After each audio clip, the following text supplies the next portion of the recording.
We do. Yes, Saturday, going back to Miami, it was a bad day for us. There's no question, and a really, really hard day. You know, that's not what we wanted, expected to happen at all.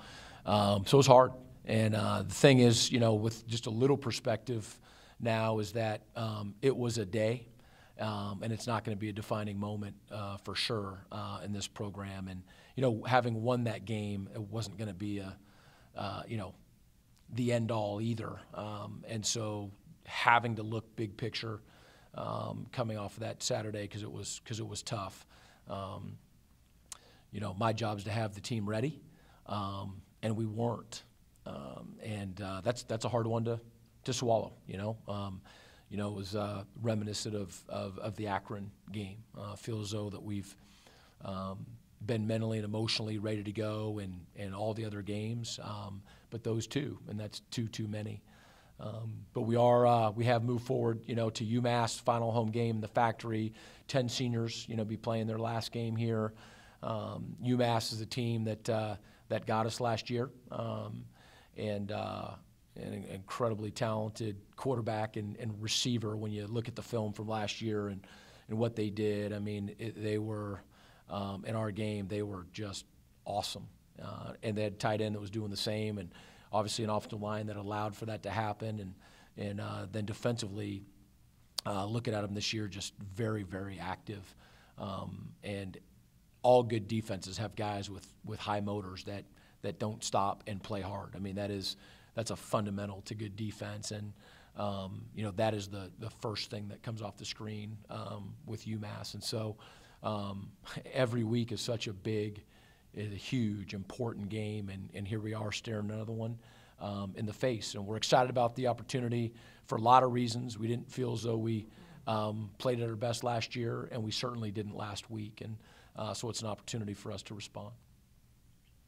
You mentioned Saturday that it was the plan to play both Reggie and Brogan. Is that the plan this week too, or no? We haven't talked about that yet. We've been starting our preparations on UMass and whatnot.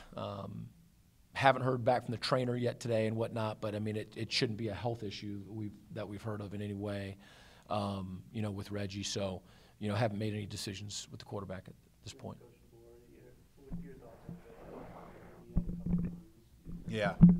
Yeah, you know, it wasn't that Brogan did, you know, poorly. It's just that I think with the way the nature of the game was going, you know, and our struggles to protect, you know, we just felt like Reggie gave us a little bit of that, you know, I've called it in the past the X factor, to where he made plays with his feet when things broke down, you know, and routes were covered, or, you know, in our zone read concepts, you know, maybe he could get an edge and get a big play. So, you know, in the second half, we just kind of rode with him, and, you know, we were going to reevaluate it, and that's kind of what we're doing to figure out what we want to do for this week. You struggled in getting the run game going, and then 9 sacks. What broke down on the offensive line?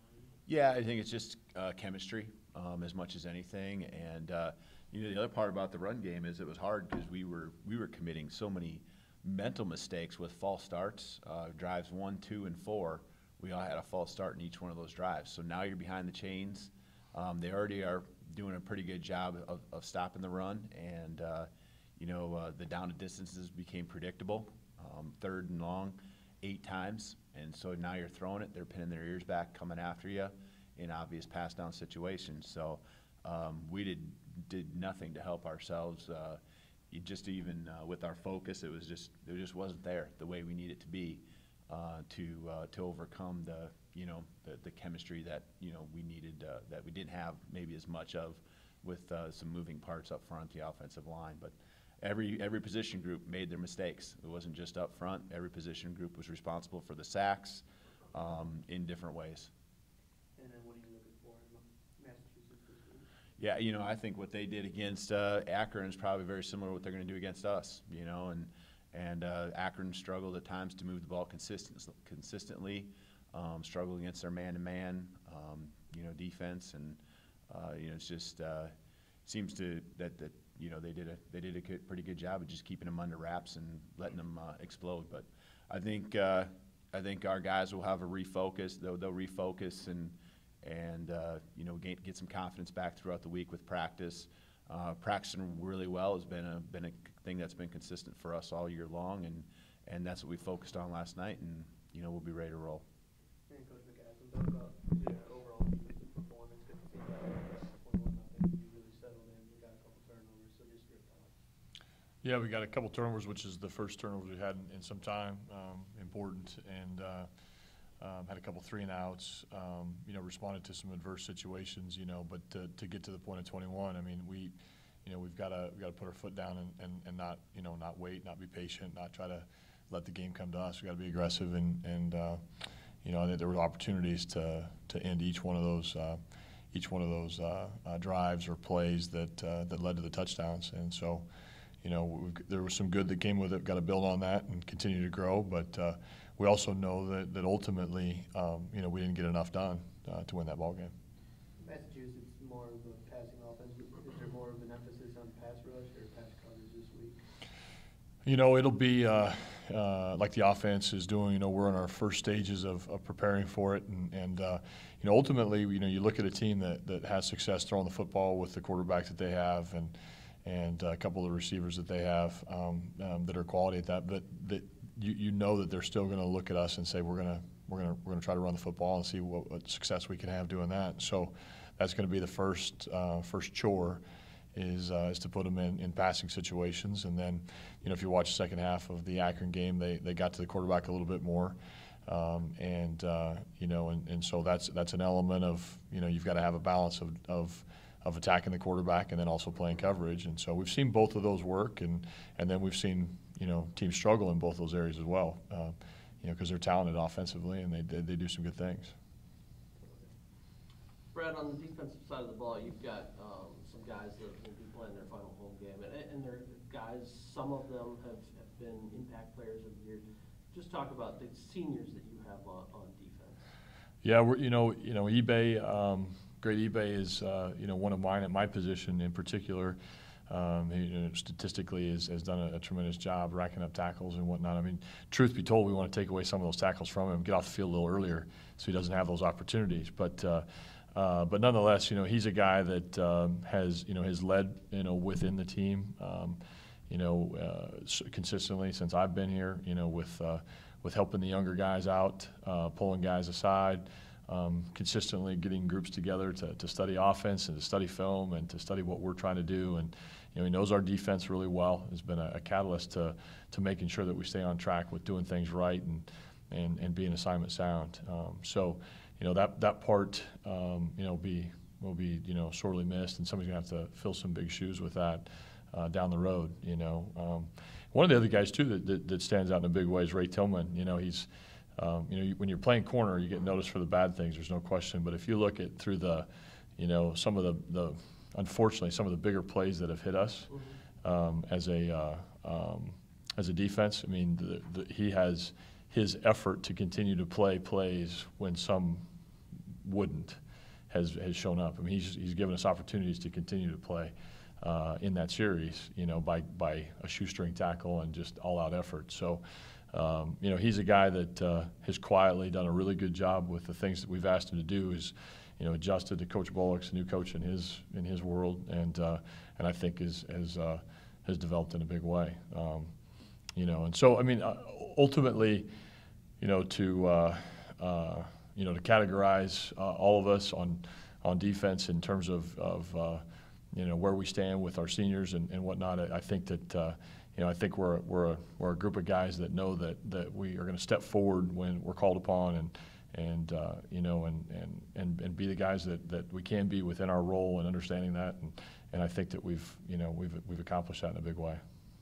Kalen, same kind of question for you. You've got two guys that, of course, have a rewritten record book in a lot of ways in Darius this year and Dustin Creel, but a lot of guys on offense too that have made an impact as seniors.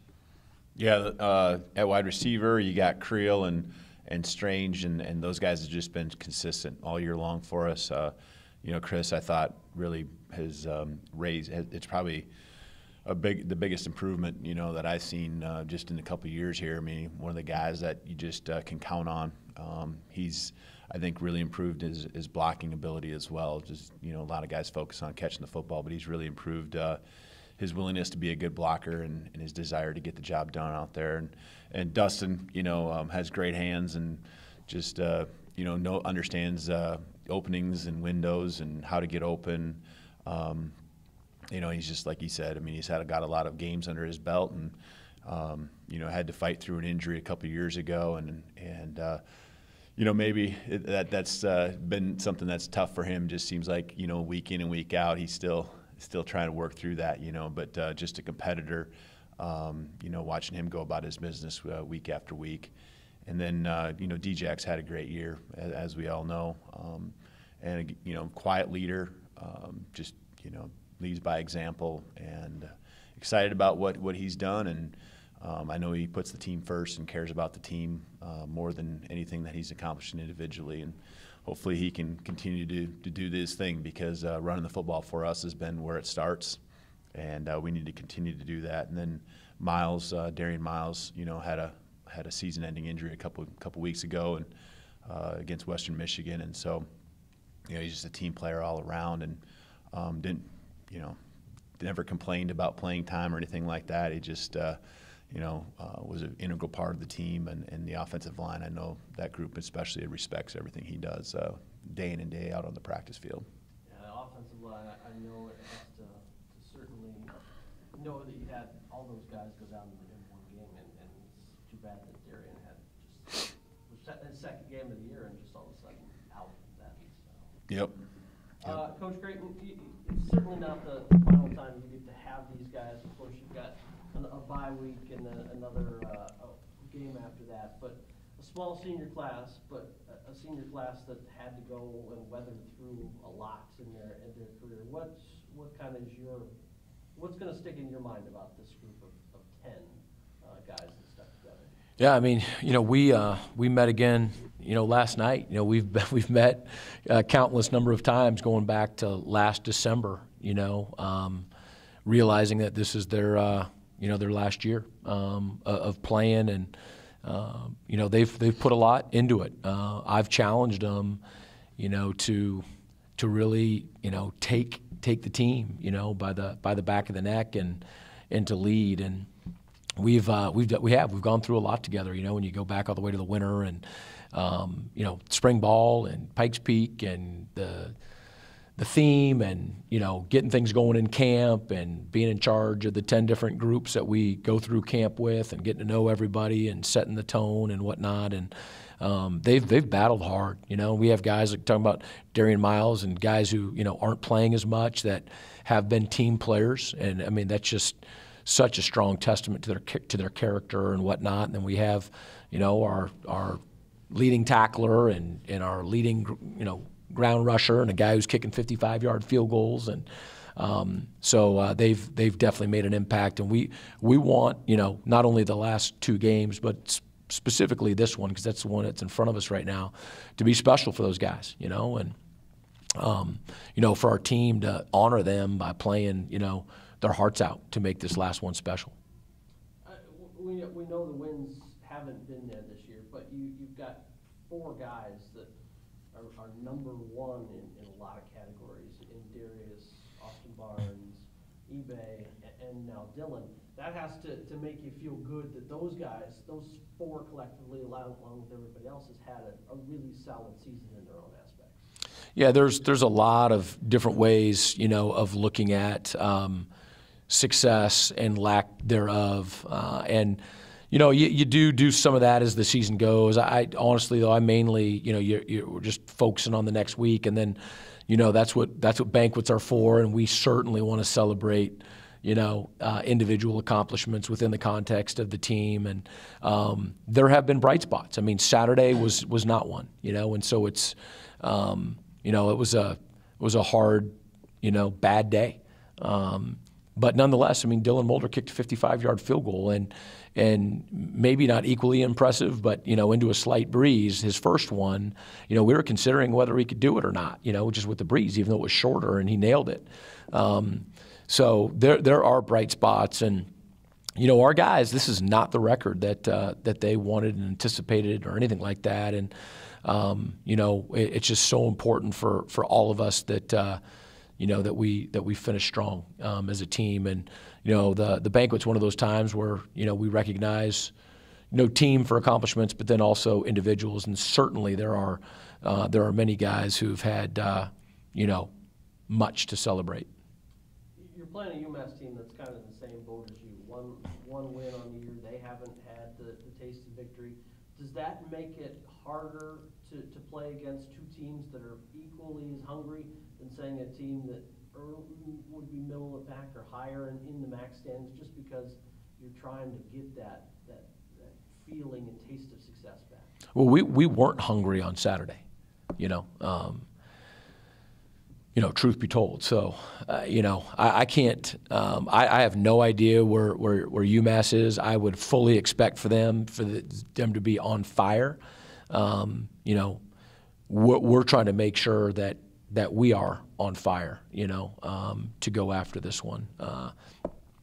You know, because that's not how we were. You know, last Saturday. And again, I take full responsibility for that.